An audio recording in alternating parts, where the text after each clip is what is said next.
Okay, welcome to another presentation from the Portland Python Pirates. My name's Chris Thompson. Tonight we have a guest, co-organizer, I should say, Brian Holman, a speaker is what I'll call him, who will be presenting on Introduction to Prompt Engineering.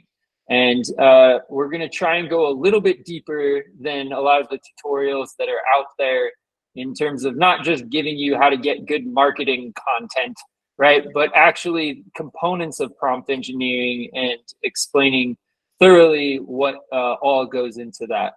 So we're gonna add some more data and prompt stuff. It's been a while since we updated the content section of our website, so expect that soon at pythonpirates.org. You can also go there to get into our Slack channel if you're not part of that yet. It's a great place to ask questions, talk about any problems you might be having, Python related stuff, or otherwise just chatting with folks, like-minded folks. And also we have a careers section where there's been several job openings posted, and I'm always getting new stuff from LinkedIn and other recruiters that I know. So if you're interested in finding work, that's also a decent place to begin your search, or an additional place to search. So all of that said, I'm going to hand it over to Brian while he explains prompt engineering. Take it away, Brian. Okay, sweet. Thanks, Chris. To start off, I guess first a little bit about me. My name is Brian. I'm a devoted dad who can't seem to get enough time playing outside. But more relevant to this talk is my day job, where I lead a data engineering team at a healthcare tech company based in Boston, but I'm here in the Portland area. And ever since I began transitioning from academia over to tech 8 years ago, I've been really interested in how the field of artificial intelligence has been progressing, as well as how it's being used to solve business problems at work. I'm not developing new AI models, but I'm always on the lookout for how that evolving space can help me do my job and help my company achieve what we're trying to do. So naturally, as large language models have exploded in popularity over the last year, I initially ignored them, and then eventually became convinced that I wanted to dive in and see more about what was going on beyond the news lines.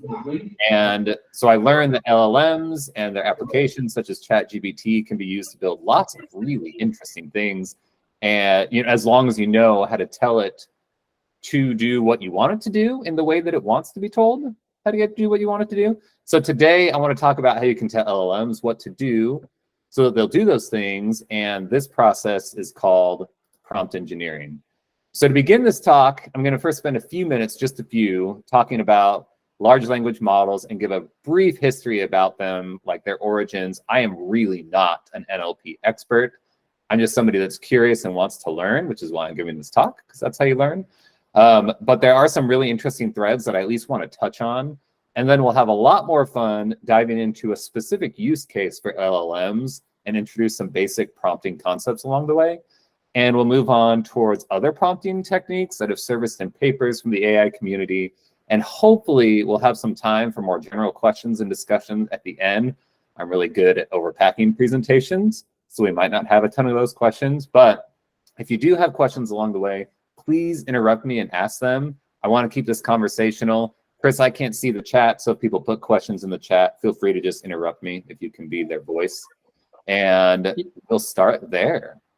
Yeah, I think the best place to put questions, just sorry to interrupt, is just go ahead and put them in the chat, everybody, and I'll go ahead and relay them to Brian, just so we're not all talking over each other.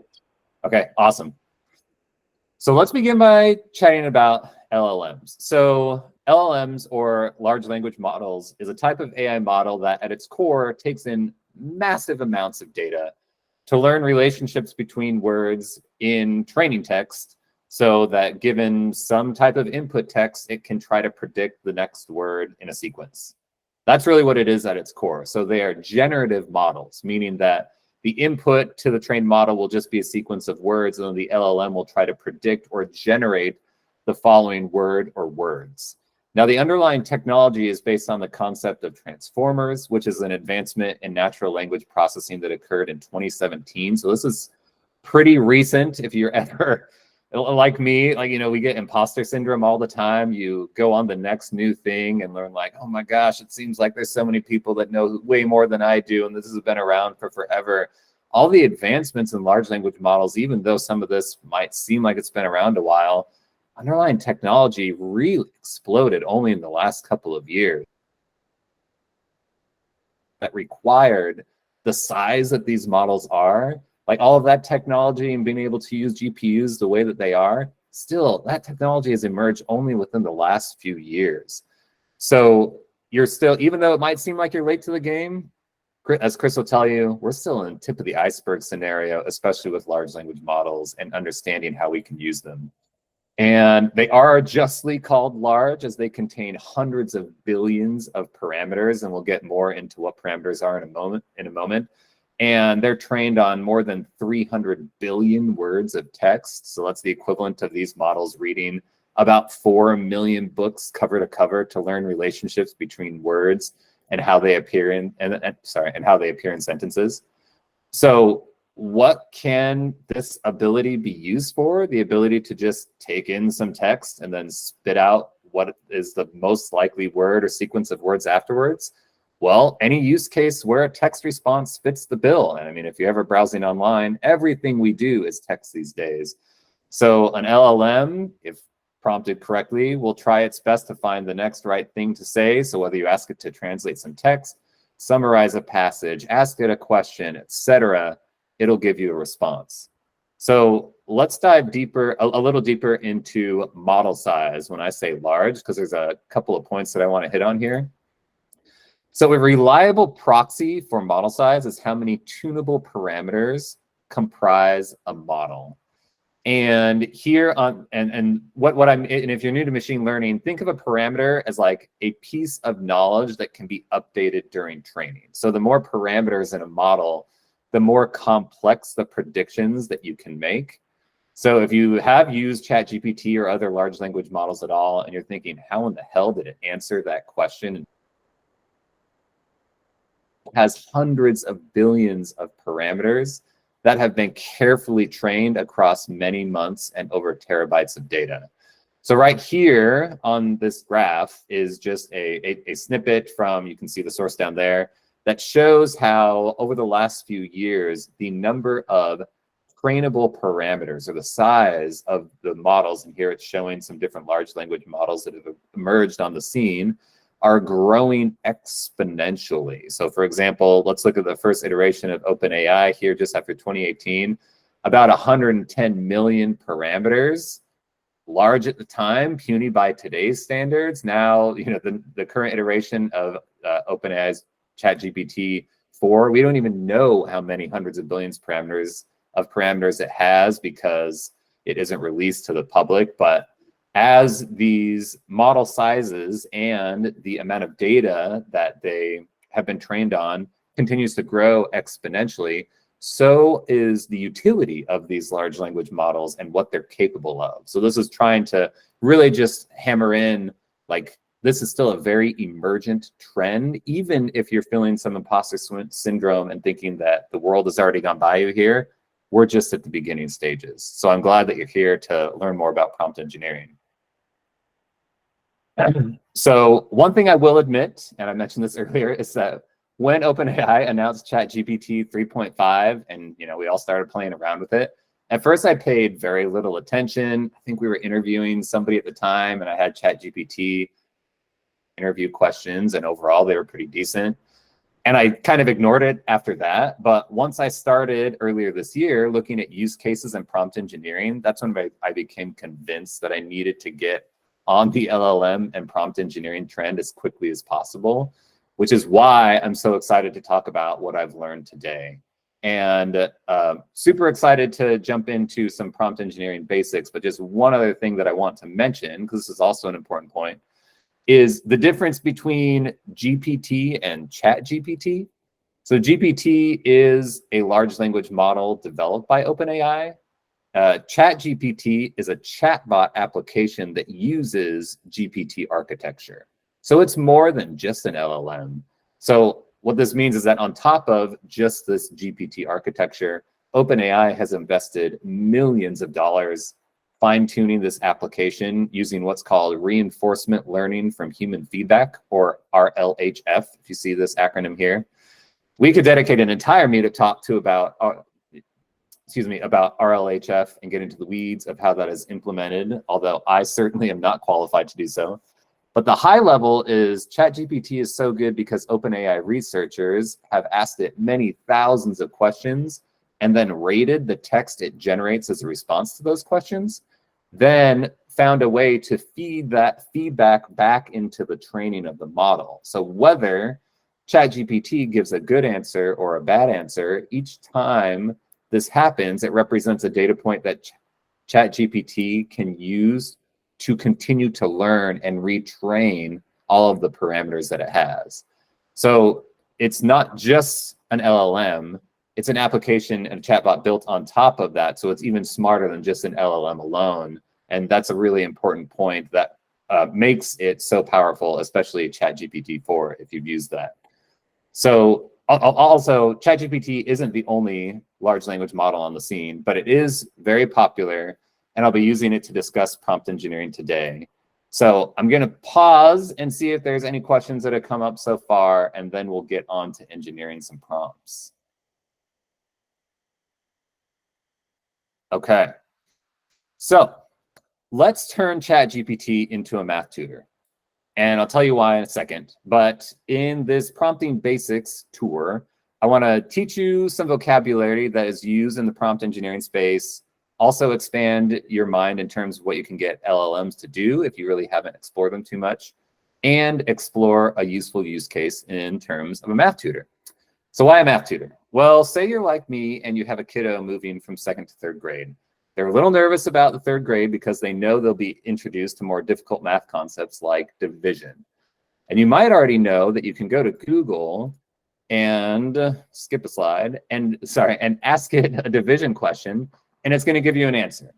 So while it provides the correct answer and it also assumes that you want a calculator as well, it doesn't assess the understanding of the person asking the question and doesn't jump to context to aid in that understanding. So it just gives you the answer and that's it. So what I'll show you is that ChatGPT will by default act in the same way, but with the right prompt engineering can be turned into an agent that tries to help the person asking the question actually understand the concept of division. So let's head over to ChatGPT, and I will note that I made the choice ahead of time to interact with ChatGPT on my own and just take a bunch of screenshots so that we can analyze the prompt and the responses, and also make it easier so that I don't have to switch between Google Slides and ChatGPT over and over. So I'm going to go over to ChatGPT now, and I'm going to ask it the same question, as you can see in the input bar down here. What is 12 divided by 4? And now what it gives me is an answer. A similar answer to Google, and I guess you could actually say that the response from Google is potentially more instructive because it does also provide some links, and it also, to potentially understand more about the concept of division, and it also gives a calculator. So at this point, all the LLM ChatGPT straight out of the box has been trained to do is generate relevant output based on the input prompt. I asked it a division question, so it gave me an answer to a division question. That's all that we instructed it to do, so that is all that we got out of it. So now let's introduce some vocab here. So this thing that I input into the model is what is called the prompt. Now, prompts can come in a variety of different mediums, but in terms of ChatGPT, all we're going to be doing this entire presentation and all that you can do with ChatGPT, to my understanding right now, is give it some text. And so anything that we input to the model, that is called a prompt. And it just so happens to be that in this prompt, the entirety of this prompt of what is 12 divided by 4 was an instruction to ChatGPT where I was asking it a specific thing that I wanted it to do. So in this case, the entirety of the prompt was a question saying, what is 12 divided by 4? So the instruction that ChatGPT took from that prompt was, they want to know the answer to this division question, so I'm just going to give them that answer. So what we've learned so far about ChatGPT is that given the prompt I provided, it can do division. And the reason that it didn't break into tutor mode magically is because I didn't craft a prompt that let it know that I wanted it to impersonate a tutor. So the reason that it didn't do, and I guess that's the point I'm really trying to hammer home, is so far the reason it hasn't done, or it hasn't fit my grand design of turning it into a math tutor, isn't because it isn't capable. It's because I didn't give it the right prompt in order to do that, okay? So let's try something a little bit more complex here. So I'm gonna go back to ChatGPT, and I'm gonna give it some additional instructions, okay? I'm gonna say, I'm going to say that I want it to impersonate a math tutor named Dr. Division, okay? Because why not give it a name? And I take a couple sentences to tell it what its job is, what it should do, and what it shouldn't do. So notice how different the instruction is here. I haven't given it a division question. All I did was I gave it an instruction, which is, I want you to impersonate a math tutor. And then I gave it some additional context on what exactly that means to me so that hopefully I get the right response out of it. So I'm telling it that its job as a math tutor is to help out, not explicitly solve problems, and instead give content that it thinks will help the student learn, okay? Let's see how it responds to this. Unfortunately, when we do that, ChatGPT goes on a monologue all about what division is. Only the first 3 are shown here, but this response ended up being 5 paragraphs long, complete with step-by-step instructions on how to do division. And while you can tell that the language ChatGPT outputs is geared towards a younger person, because it says things like, "Greetings, young mathematician, I'm Dr. Division." It's coming out of the gate with words like dividend, divisor, quotient, probably not some words and vocabulary that are going to be too helpful for my 3rd grader that's just trying to get the basics. So what I can learn from this is, with that prompt, I was able to get it to apparently impersonate some person named Dr. Division, but more context is probably needed to get it to behave like a tutor like I want it to. So what I'm going to do is I'm just going to add a brief sentence after, and I'm going to say, introduce yourself quickly, and then wait for a question from the student before giving a response. Let's see how ChatGPT responds in this case. So now it gives a much better one. It's much more concise. It doesn't go in a 5-paragraph monologue, and it just says, "Hey, I'm a friendly math tutor. Ask me anything related to division, and I'll try to guide you through it. Let's dive right in." So it's made it clear that it's waiting for more input. Great. So now, with this specific context and instruction in place, I can now ask it a division question and see how it performs. So I've given it this context, and now I'm going to say, all right, what is 12 divided by 4? And I want to introduce another term here. This question now, what is 12 divided by 4, isn't asking ChatGPT to solve it for me. It's not the instruction. I already gave it instructions saying it's a math tutor and the context on what that means. Instead, now input data that it can use along with that instruction that it's a math tutor and the context on what that means to provide a response that's relevant to all 3 of those concepts, both instruction, input data, and context. So let's see how it responds. Okay, there's a big response. So let's go through it and see how the instructions and the context and the input data we provided plays out in the response. So first, it's not simply providing the answer. And it says that, it's like, hey, instead of giving you the direct answer, let's explain how division works. Great. Already more tutor-like. It then gives a concise explanation of what division is. And we did ask it to stay concise. So that's good. And then it tries to go into an example of breaking things down into groups, although in my opinion, the example isn't extremely tangible. And by the end of the example, it actually gives away the answer by saying, hey, why don't you start counting by 4s until you reach 12, blah, blah, blah. 12 divided by 4 equals 3. Each group would have 3 objects. Thus, it is using all of the instruction we've given it to craft a response because it is using 12 divided by 4. But it is accidentally giving the answer in the response. So overall, with that simple prompt that I gave it and that input data, I'm pretty pleased that I was able to get it this far, but I wonder if we can get it to provide a better example that is age appropriate, right? Like, what if there was something, an object that is more tangible than just dividing 12 by 4 and thinking of it as a group of 12 objects and splitting it into 4 equal groups. So since my third grader loves Legos, I told ChatGPT to use toys like Legos in its examples. And I actually put this additional context after the context to introduce yourself quickly and then wait for a question, because I found that if I put it beforehand, then it went right back into monologue mode. So apparently having the context to introduce yourself quickly and then wait for a question is important when it is placed right there. And that's really what prompt engineering is all about, is playing around with how the prompt is structured in order to get the desired response. So with this additional context to use, like kid toys such as Legos in the examples, let's see how it responds. So I'll put in this prompt, and I get a similar friendly, hey, I'm Dr. Division. But what's really cool is now it actually uses the idea of, hey, we're going to be doing division, but I'm going to use examples with Legos to make it more engaging and easier to grasp. So it's like actually using this idea as a carrot to encourage the student to engage, which I think is pretty cool. So let's give it our division question now. All right.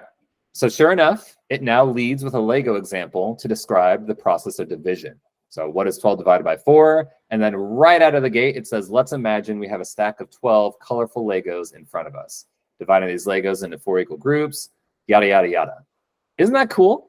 So we began with a super basic prompt and have slowly tailored what we're asking ChatGPT to do and in what order to get a desired response. And, with just a little bit of tweaking and really, 2 short paragraphs, we've gotten it to this point where it is now actually providing a really helpful, at least a much more helpful response towards a third grader than just typing this type of same question into Google. Okay, I'll pause for any more questions. All right, now if you continued reading, and I have it highlighted here, you might have noticed that it still, even though it gave us this good example, it still ended up giving us the answer to the input question, which we don't want. And so since this is a conversation here with ChatGPT, I can see send a message here, we can ask ChatGPT to modify its response and not include the answer. So if I do that here, said, hey, you gave the answer to the question, please don't give the answer.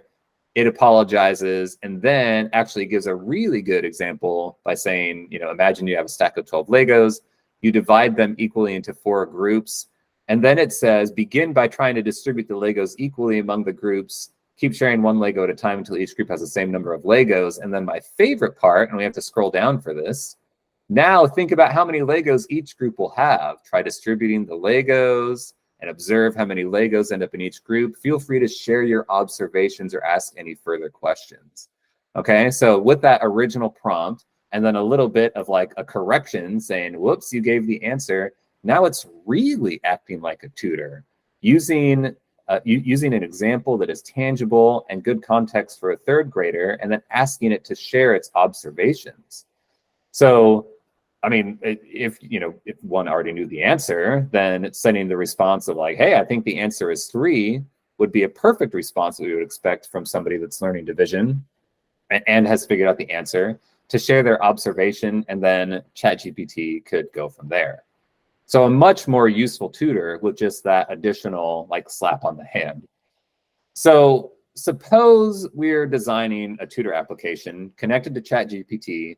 We wouldn't want to have to remind it mid-chat that it shouldn't give the answer, right? Like we wouldn't want this to be surfaced to a student and then it just gives away the answer and then have the student remind ChatGPT that it doesn't want the answer.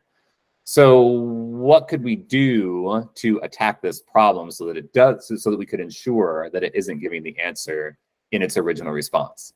Well, we could continue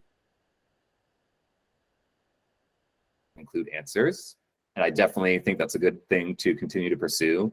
Or we could also build logic into our application to check the response for an answer before surfacing the response to the user.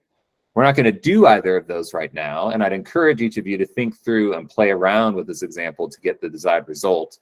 But instead, I want to introduce some final basic prompt elements by diving into thinking through some logistics on how we might build an application that connects a student to a tutor based on an LLM such as ChatGPT, okay?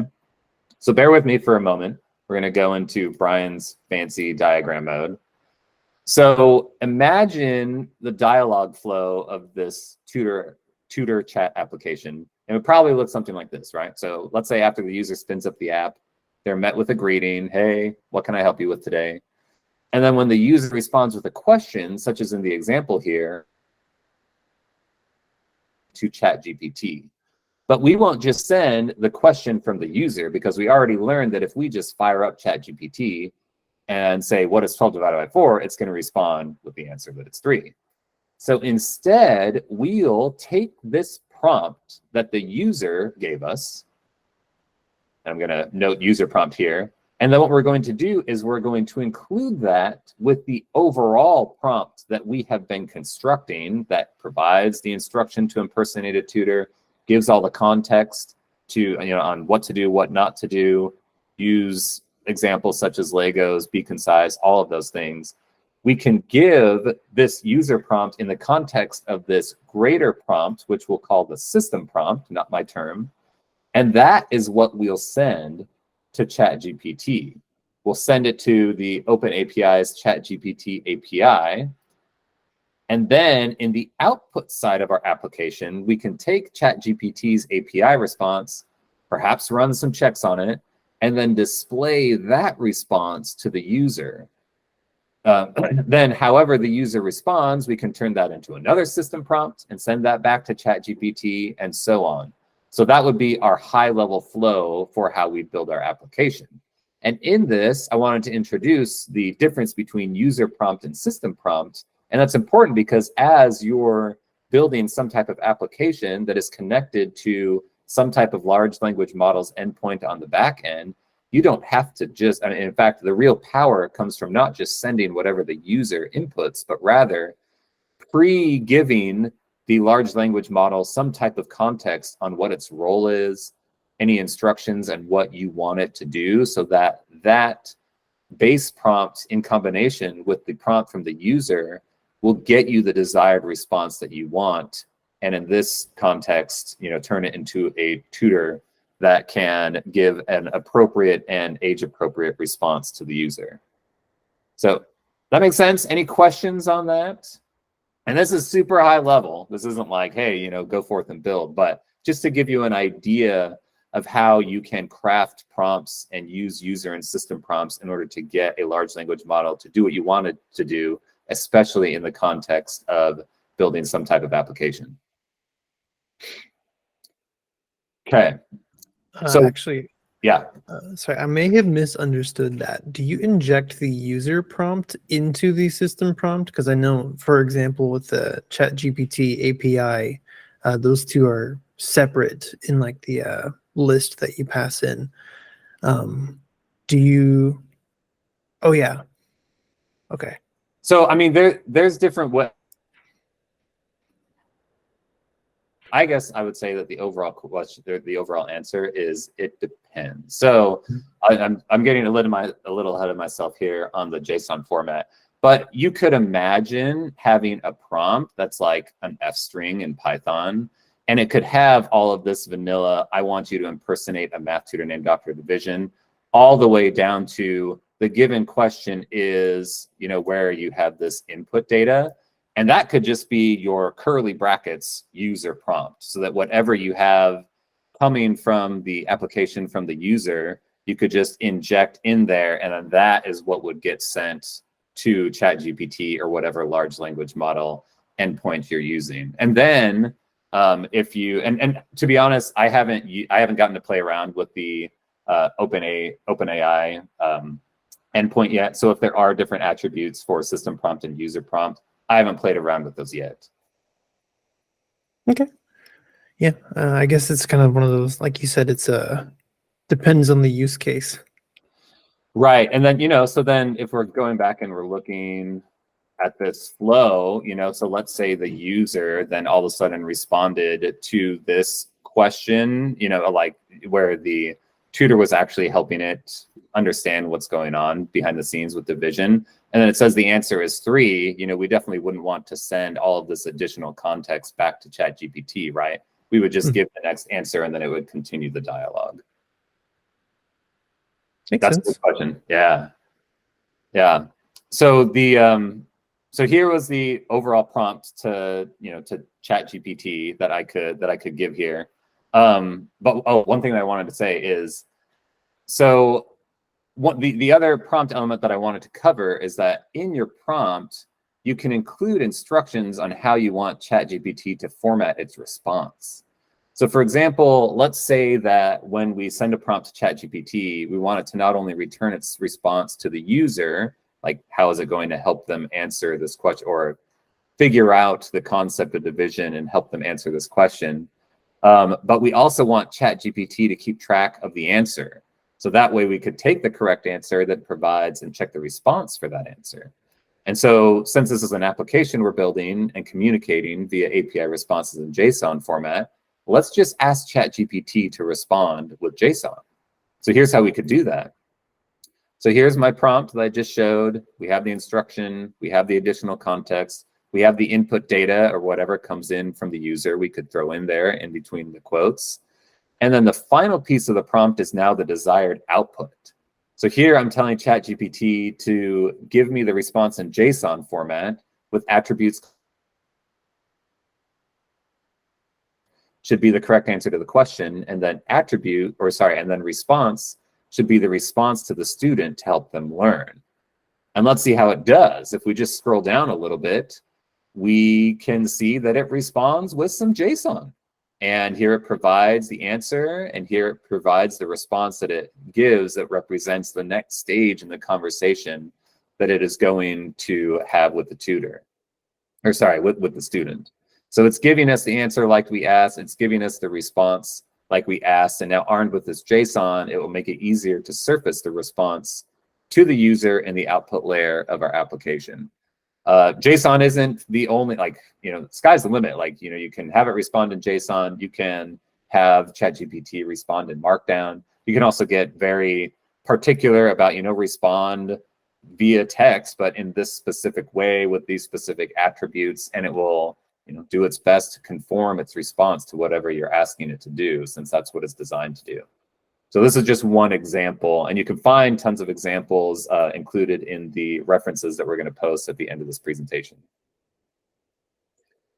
Okay, so to recap what we just learned, we learned about what a prompt is, that it's input into a large language model, and we have also learned briefly that, in an application sense, what is sent to LLMs can differ from what is input by the user, and that prompts can include specific instructions, context, input data, and information. And one thing that I have learned so far in my journey with prompt engineering is that a concise prompt is not necessarily a great one. Unlike, speaking to other humans, the more information that is relevant that you can provide to an LLM, the better, and we'll see a good example of other prompting techniques. But so the better prompt and that you can provide with all this additional context instructions, the better response typically that you'll get from large language models. And I see that we already only have 20 minutes left. So I'm going to keep going, and we will explore these prompting basics a little bit further and talk about some additional prompting techniques that have been introduced in the academic literature and now represents a whole lot of knowledge of how to interact with LLMs to get desired output. And the first one that I want to talk about is called zero-shot learning. Now, instead of explaining what it is right now, I'm going to lead with an example. And I'm going to directly steal an example from a website called promptingguide.ai. And I'm going to ask ChatGPT to classify some text as neutral, negative, or positive. So here, I'm providing an instruction to do this classification, and I'm giving it some input data, which is, I think the vacation is okay. And then I'm waiting for its classification on the sentiment. Notice how I'm not declaring what I mean by neutral, negative, or positive. I'm not giving it examples of those classes. I'm just saying, hey, do this. And how does it do? Well, it gets it. It says the sentiment of the text, I think the vacation is okay, can be classified as neutral. Why does it get it? Well, because either ChatGPT picked up sentiment analysis during its training from all of the hundreds of millions of books that it read, and it had enough examples of text sentiment classifications during, it had enough examples of this during its reinforcement learning with human feedback that now, out of the box, it gets the task without the need for any additional training or examples. So zero-shot learning is a model's capability to correctly interpret and respond to a prompt without any additional examples in the prompt and without needing that specific example in the training data, okay? So the prompt of classify this specific text, as, according to its sentiment, if that didn't show up in the training data, it was still able to understand what it was being asked to do and to be able to perform appropriately. So as model sizes and training data and human feedback have increased throughout the GPT versions, more and more use cases are achievable with a zero-shot setup. And a fun thing to do would be to get a zero-shot example and see how GPT-2, 3, 3.5, and 4 perform on it. So throughout this presentation, I've been using ChatGPT 3.5. And in fact, if we keep this conversation going, and I just say, friends are coming over next Tuesday, the model's still stuck in sentiment analysis mode. So it's saying, all right, well, friends are coming over next Tuesday is neutral. Apparently my social life is so exciting that fact is only neutral, not a positive thing. If I want it to get out of sentiment analysis mode, I need to actually explicitly tell it to do so and say, hey, I'm just telling you a fact. And it says, I apologize for misunderstanding. Thanks for clarifying. So sentiment analysis, ChatGPT seems to get when we explicitly ask it to do so, and it gets stuck in that loop. But let's see how it tackles sentiment analysis another way. Let's say I don't explicitly ask it to analyze the sentiment of a specific sentence. And I just say the statement, monkeys are cute. So I actually don't think monkeys are that cute, but let's say that I did. And if I tell ChatGPT this, it has no idea that I'm seeking a sentiment analysis. So it just starts monologuing about how it agrees that monkeys are cute, why they are cute, and how it is best to observe their cuteness from a distance. But if I give it just one example and I say, that TV show was bad, that's negative, monkeys are cute, it automatically gets, oh, wait, Brian's not just telling me a fact. He doesn't want some support on why monkeys are cute. He is now looking whether or not this statement has positive or negative sentiment. And I don't need to give it any other instructions on what to do. It was able to infer the intent of my prompt with just one example. And this is the idea behind few-shot learning. So zero-shot learning, named accordingly, since for a particular prompt and a particular intent on what you're getting the model to do, you needed 0 examples in order to get it to achieve its result. Few-shot learning means that the model will still be able to behave as you expect it to, but in order to be able to appropriately respond to the prompt that you're giving it. So, all it needs is a little bit of context. You provide that, and then it will give you the type of response that you're looking for. So now there's dozens of different prompting techniques that we don't have time to cover today, but I'll provide references for you to check out at the end of the presentation. But one final one that needs some attention because it is receiving a lot of attention right now is retrieval augmented generation. So me and my 5 siblings are all Oregon Ducks fans, and trust me, this is relevant. But my dad is an Oregon State fan for some unknown reason. Well, I know the reason, but it's not a good one. We've got a family get-together upcoming, let's say, and let's say I want to use ChatGPT to help me with some ammo to explain to my dad how well the Ducks will do this upcoming football season. So I go and I ask ChatGPT why the Ducks. 6-point response back full of good reasons. ChatGPT mentions the depth of the team, the coaching staff, how the Ducks have a great offense and have competed for the Pac-12 title nearly every year historically. Those are all pretty sound reasons. One issue with this response, if you look closely, has to do with bullet point number 2. It mentions the strength of their coaching staff and says Oregon has a talented coaching staff led by head coach Mario Cristobal. Well, Mario Cristobal left the Ducks a year and a half ago and now coaches the Miami Hurricanes. So this information isn't necessarily completely accurate or relevant. I think recent is the more right term. But despite this, notice what I didn't need to tell ChatGPT to give me overall a pretty good answer. I didn't need to tell it that I was talking about the football team. I didn't even say the word football, but it's going right in because it figured out on its own, probably because football has more articles than other college sports in the United States, maybe. I tested this assumption and I, in a follow-up conversation, said, hey, well, tell me about Duke's odds of winning the ACC this season. And it actually says, well, hey, Duke is primarily known for basketball. Do you want to know about basketball or football? Which I thought was interesting.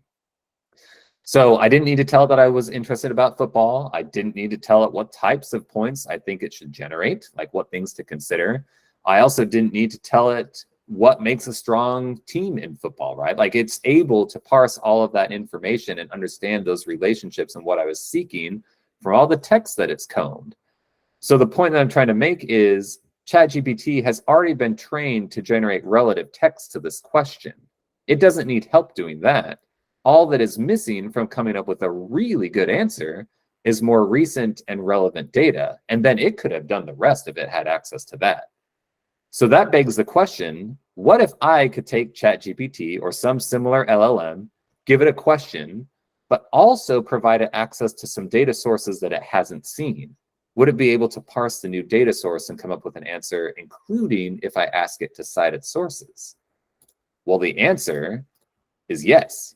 And that is what retrieval augmented generation is all about. So the idea is it kind of a five-stage process, and I did not make this image. You can see it from Amazon SageMaker's Jumpstart blog. The idea is that you provide a prompt along with access to some database to a system, okay? Based on the prompt, the program combs entries in the database for relevant articles, okay? So it searches for relevant information.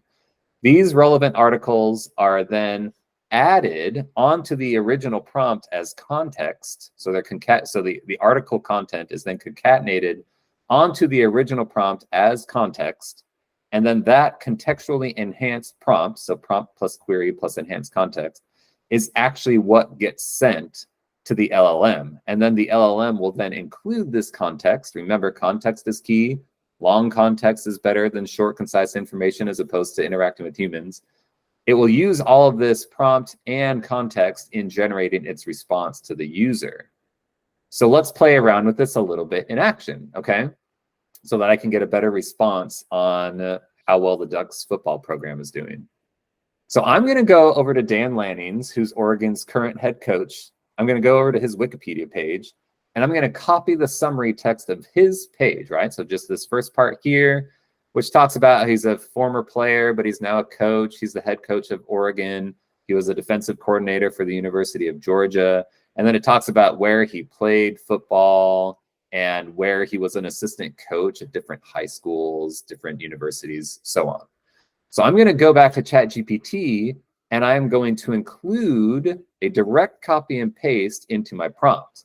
So the same prompt, give me some reasons why the Ducks will win the Pac-12 this year, and then note the following information in triple quotes. Copy paste. Let's see how it responds. It responds super well. So given that small amount of context, it really expands on it. And it's now high on the Ducks hiring Lanning, on how the Ducks hiring Lanning, given his defensive expertise, his experience at prestigious football programs, and his ability to develop players both in high school and college programs. ChatGPT is really excited about how the Ducks hiring Lanning fares on their future, okay? So really impressive what a little bit of context can do. And to show you a real world example, I want to tell you something that I just learned about literally yesterday. So again, I lead a data engineering team at work, and we use AWS. I've used Google Cloud Services historically, so I find myself often knowing how to do something in BigQuery, and I need a refresher on how to do that same thing or something similar in Redshift. Well, enter a site called AWS Docs GPT. I can go on here and ask it a question. Say, what is the Redshift equivalent of BigQuery's JSON data type? And then the individual that created this website, after inputting this prompt, this page gives me some generated text about Redshift's super data type, which is the right answer. So this website is connected to ChatGPT. He's using the OpenAI API. But additionally, what's amazing is that if you look at the backend for this, the creator constructed a database of all of AWS's documentation and is using this method to make ChatGPT cite its sources, which if you scroll down after you get the chat-generated response, it provides you with a snippet of each source. So like Amazon Redshift Database Developer Guide, JSON functions, and then it also includes a link for each one of these sources. So ChatGPT is using this specific information, and then it's citing these relevant sources and then surfacing them to the user as well. So not only is this cool and a helpful search tool to anyone using AWS, but imagine implementing this same thing at your work or in some personal project, right? Why not go build an enhanced search tool for internal documentation and wikis or your internal databases? Obviously, you don't want to send anything proprietary to OpenAI via a prompt because you don't want them to have that information unless it's absolutely intentional. But as an idea, you can use an open source model and not have to send anything sensitive outside your internal servers. More on that in a moment, right? So the cool thing about RAG is that you didn't have to train ChatGPT. It can already do a lot of the question answering that you needed to do. All you need to do is provide it a little additional context in terms of data that it has never seen before, and it can craft responses specific to that new data, which is fantastic. Okay, so to conclude, my goal in this super brief introduction was to have you leave with some excitement and perhaps more questions than you came to the meetup with. So if you leave feeling, Brian only scratched the surface, I'll have to go play with this myself to really figure it out, that's great. That's by design. I want all of you to think up of use cases and then go play around on your own. But I don't want to just send you out into the world empty-handed. I've got some resources to share before we close, and I'm sure that there are many more. But first, I highly recommend Andrew Ng's Deep Learning AI. I've taken many deep learning AI courses over the years, but in the past few months, they've released 4 short courses related to prompt engineering and building applications with LLMs. And as of this afternoon, I mean, up until now, and including this afternoon, they're all still free, but they all say free for a limited time. So I definitely recommend going and checking them out. And they will do a much better job at explaining some of the potential of using LLMs than I can. Andrew and his team are legit professionals in not only understanding all of these concepts and the nitty-gritty on how to use them, but also in their ability to communicate them. Another great resource, and I used some examples from this guide, is called the Prompt Engineering Guide that you can find at promptingguide.ai.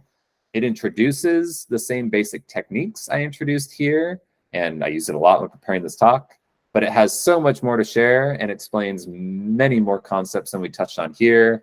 It cites the papers it introduced or have made significant contributions to those topics and a lot more, so please check that out. And last but not least, I want to stress that not LLMs require you to pay or sign up, but instead you can use Hugging Face, which is a platform aimed at democratizing open source ML models and data sets. This screenshot in front of you shows generative text models on Hugging Face that you can use on your own. They also have courses, such as this Introduction to Natural Language Processing course to help you get up to speed on using NLP models and using the Hugging Face libraries. I haven't taken it yet, but it is on my list of things to do. And the number of models that Hugging Face has on here, I mean, across, I think, all the different ML models, it's something in excess of 250,000. But if you go and you are looking just at text generation, models. You can see there's 15,000 on here. And if, oh, I should have sorted it, not by trending, but if you sort it by how recently they're updated, I mean, there's dozens that are updated just today. So it's a really great active spot to get to become familiar with the open source LLMs as well as just ChatGPT and some of the other proprietary ones. So with that, I've only left 4 minutes for questions, which I thought was going to happen, but feel free to fire away and Chris or I will do our best to answer. I'll stop sharing so that it goes into the right view.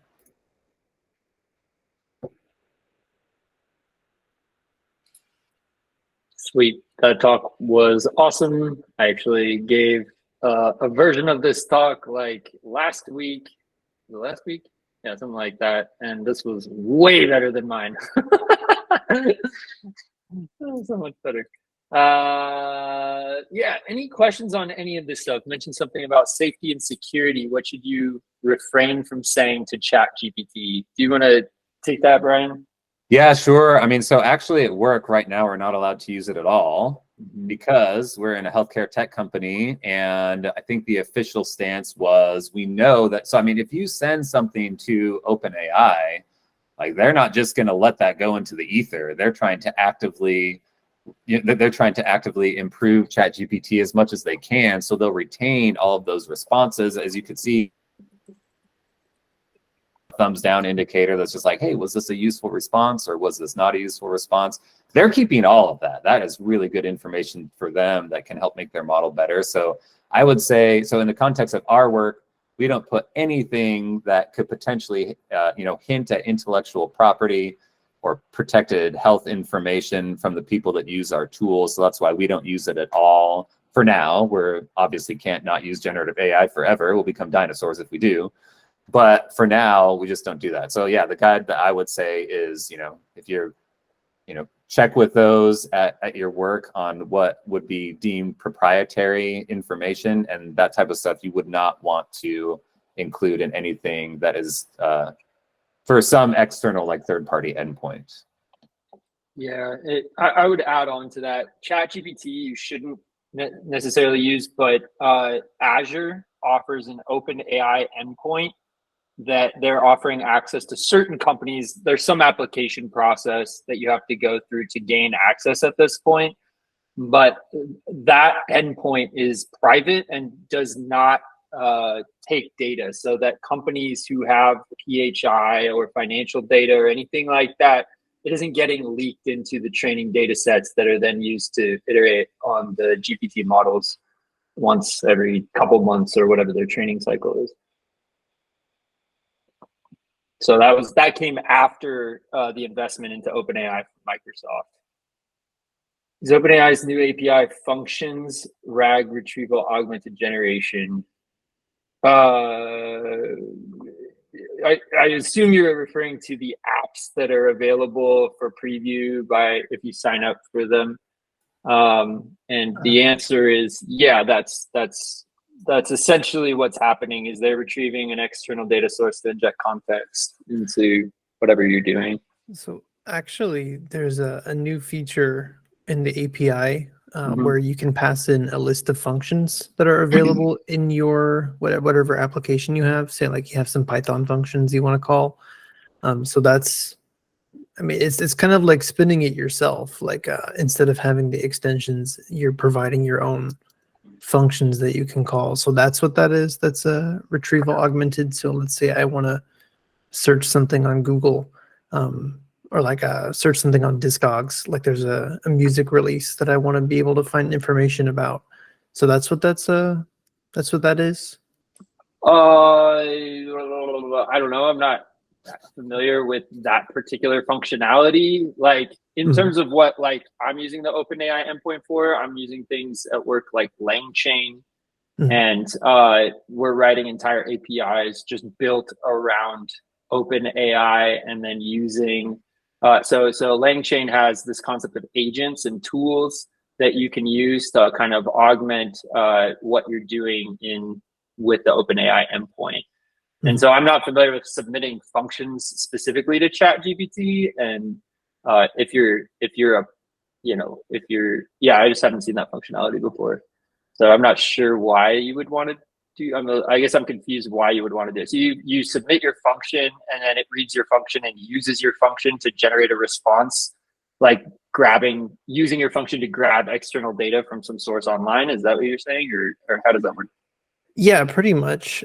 For context, my chatbot is written for a music stream, and sometimes you want to be able to get information about like the artist's latest release, how much something is on like an external marketplace, and you can pass in like functions that the ChatGPT, or at least the API, can use to like use as part of the entire prompt, use as part of the context, I should say. I see. Yeah. I don't know. Sounds great. Yeah. It's something like that. Yeah. Executes your function to add context to the prompt on the back end. It's likely what they're doing. Yeah. Okay. Just injects it into their system prompt, whatever that is. Good question. Yeah, really good question. That's actually something I hadn't heard about, and now I'm going to Google furiously. If you have a link, that'd be great. Sure.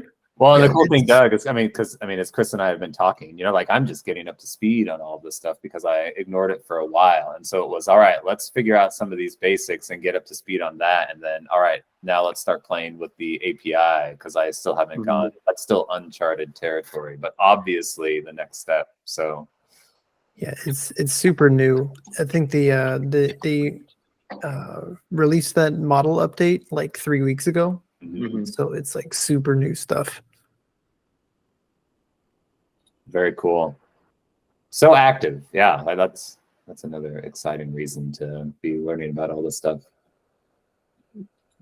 Yeah, it's pretty intense, and like one thing with applications, like, so probably Doug has experienced this, but if you're in the chatbot realm, so it's not evident what ChatGPT has done, but there's been a significant effort into providing guardrails for the chatbot, right? Because like you can't just throw that, there was the classic example of whatever that bot was called that Microsoft released that became like a neo-Nazi and started spouting like racist and sexist content on Twitter.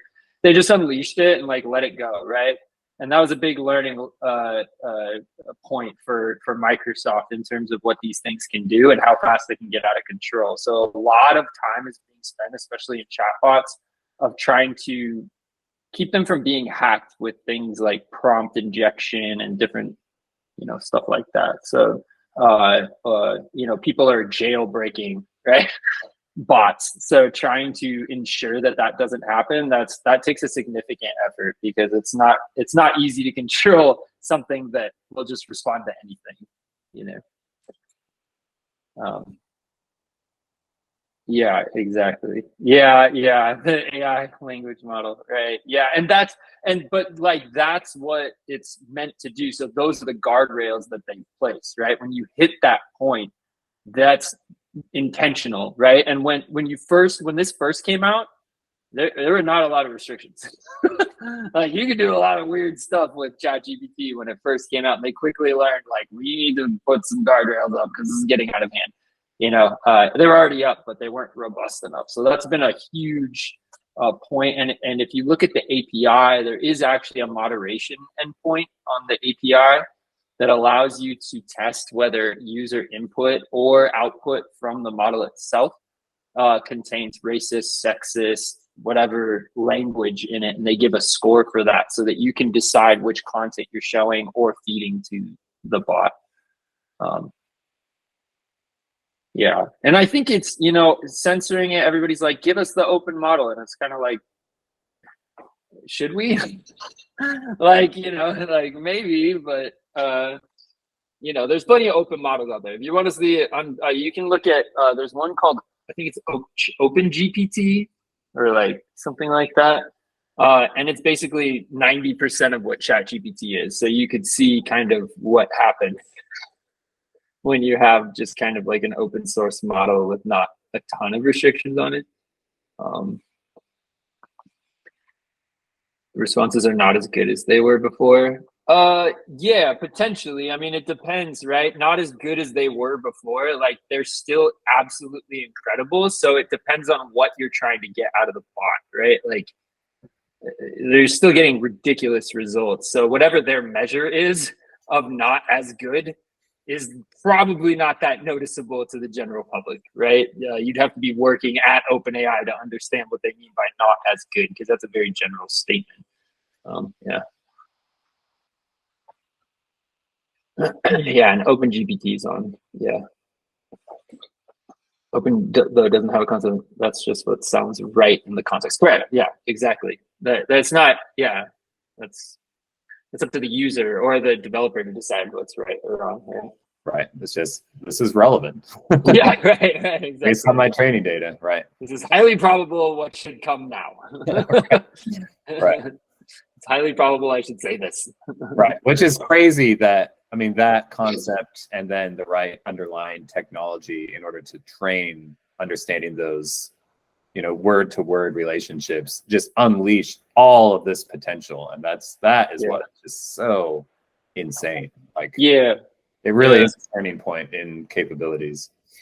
Yeah, I would just add to that there's a nuance here. And because we're just talking about reinforcement learning, it's not just predicting what it thinks it, like predicting with a certain amount of probability what's next, but it's actually predicting what the user wants to be next. Right. So there's a nuance there between just some probability distribution that it's drawing from. That probability distribution has been formed based on reinforcement learning from humans. So humans expected a certain thing. They give a thumbs down that if they put something out that they didn't like, thumbs up if they did, then they retrain based on that feedback. So the feedback is actually what makes it performant or makes it seem like it's speaking like a human in our heads, right? Like when we interact with it sometimes, right? Sometimes it says weird stuff, but but that's just a nuance that I thought is important to understand, that it's with ChatGPT, it's not just, or GPT, it's not just that it's predicting the next word, it's predicting based on what it thinks you want it to say, right? Yeah. Anyway, really good conversation. Awesome presentation, Brian. Thank you so much for giving that one. Again, I think you did far better than I did. But hopefully we'll continue down this path. We'll try to think of some more talks. I'm glad this is really popular, so I think we'll probably do another one, maybe laying chain, hugging face, whatever it may be. But in the coming weeks, we'll think of something cool. All right. Yeah. Thank you so much, everybody, for coming. Really appreciate it. Definitely. Yeah. Have a great night. All right. Thank you. Thanks.